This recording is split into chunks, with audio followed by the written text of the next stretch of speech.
घर की दीवारों में पसरा सन्नाटा इस वक्त कुछ ऐसा था जैसे कोई तूफान आने से पहले की चेतावनी दे रहा हो। नाहर की आंखों में सिर्फ खालीपन था। रूही के जाने के बाद उसकी जिंदगी जैसे थम सी गई थी। वो न दादी से कुछ बोल पाया, न रोली से, और न ही किसी से अपनी टूटन साझा कर पाया। लेकिन यह खामोशी ज्यादा देर तक टिकने वाली नहीं थी। पुलिस का एक अचानक कदम सब कुछ बदलने वाला था।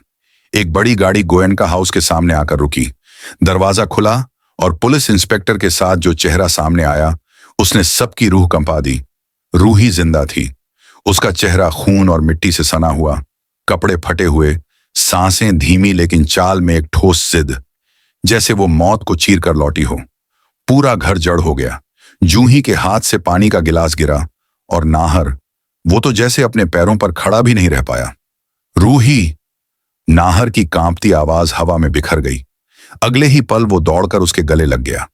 एक आंसुओं से भरा आलिंगन जिसमें सदमे, राहत और बेइंतहा मोहब्बत सब कुछ था। लेकिन जितनी राहत इस दृश्य में थी, उतना ही डर भी किसी के चेहरे पर साफ था। रोली! उसके चेहरे से रंग उड़ चुका था। उसे अंदाजा हो गया था कि अब उसकी गंदी साजिशें एक एक कर उजागर होने वाली हैं। उसने चुपचाप पीछे हटने की कोशिश की, भाग जाने की, पर तभी रूही की टूटी लेकिन सच्ची आवाज गूंजी। मुझे मरा हुआ समझकर छोड़ा गया, पर खाटू जी ने मेरी सांसों की डोर थामे रखी। मैं पहाड़ी की खाई में गिर गई थी। पेड़ की शाखाओं ने मुझे थाम लिया और जब होश आया तो हर सांस के साथ बस एक ही ख्याल था, सच वापस लेकर जाना है। घर में एक एक चेहरा हैरानी से जड़ हो चुका था, लेकिन जो होने वाला था वो तो इससे भी बड़ा था। रूही ने रोली की तरफ देखा, फिर दादी की तरफ। अब वक्त आ गया है कि सब जाने किसने क्या किया। इसी बीच इंस्पेक्टर ने आगे बढ़कर कहा, हमें उन सबूतों की तलाश थी जो इस केस को आगे ले जाएं, पर हमें सबूत नहीं, सीधा गवाह मिल गया है। रोली कांपती हुई पीछे हट रही थी। दादी ने भी एक पल के लिए नजरें चुराईं, पर अब कोई बचने वाला नहीं था।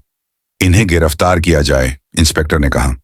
जैसे ही पुलिस ने रोली की तरफ हाथ बढ़ाया, दादी बीच में आ गई।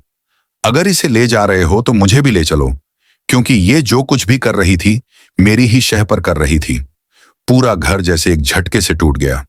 जूही ने एक हांफती हुई सांस ली और समर ने नजरें झुका ली। नाहर ने धीरे से